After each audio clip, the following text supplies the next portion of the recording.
Hello বন্ধুরা, study motivation YouTube চ্যানেলে তোমাদের সকলকে স্বাগত।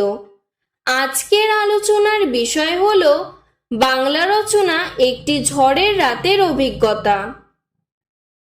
ভূমিকা। দিনটা ছিল অক্টোবরের 15 তারিখ।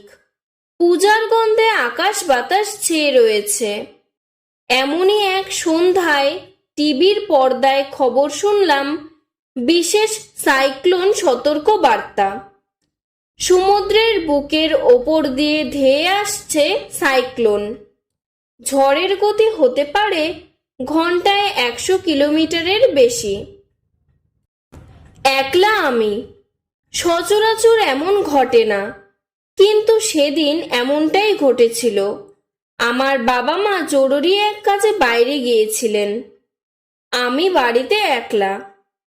হঠাৎ মা ফোন করে জানালো আমি যেন ঘরের দরজা জানলা বন্ধ করে চুপ করে ঘরে একা বসে থাকি। ঝড়ের তাণ্ডব। রাত 9টার মধ্যে বাবা মা দুজনেই চলে আসেন। এদিকে ঝড়ের দাপট ক্রমশ বেড়েই চলেছে। ঝড়ের দাপটে একটা দুটো টিনের চাল উড়ে যাচ্ছে। আকাশের দিকে তাকিয়ে দেখি ভয়ঙ্কর রূপ ধারণ করেছে। প্রবল হাওয়ার দাপটে গাছগুলো ভেঙে পড়েছে। মা তাড়াতাড়ি করে খিচুড়ি রান্না করলো। খেয়ে শুয়ে পড়লাম, তবুও ঘুম আসলো না। ঝড়ের এই ভয়ঙ্কর রূপ আমি এর আগে দেখিনি। কিছুক্ষণের জন্য ঝড় থামছে, আবার মুহূর্তের মধ্যে দ্বিগুণ শক্তি নিয়ে আছড়ে পড়ছে আমাদের ওপর। সেদিনের রাতটি ছিল আমার কাছে এক অভিশপ্ত রাত।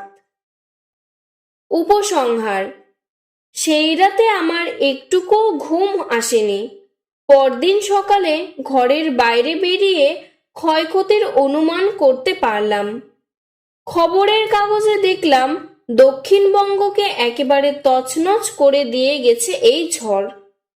এই ঝড়ে অনেক মানুষ তাদের ঘরবাড়ি এবং প্রাণ হারিয়েছে। আজকের ভিডিওটি এতটুকুই। তোমাদের যদি আরও এরকম রচনার কোনো ভিডিও প্রয়োজন হয় আমাকে কমেন্ট বক্সে জানাবে, আমি তোমাদের সাহায্য করব। ধন্যবাদ।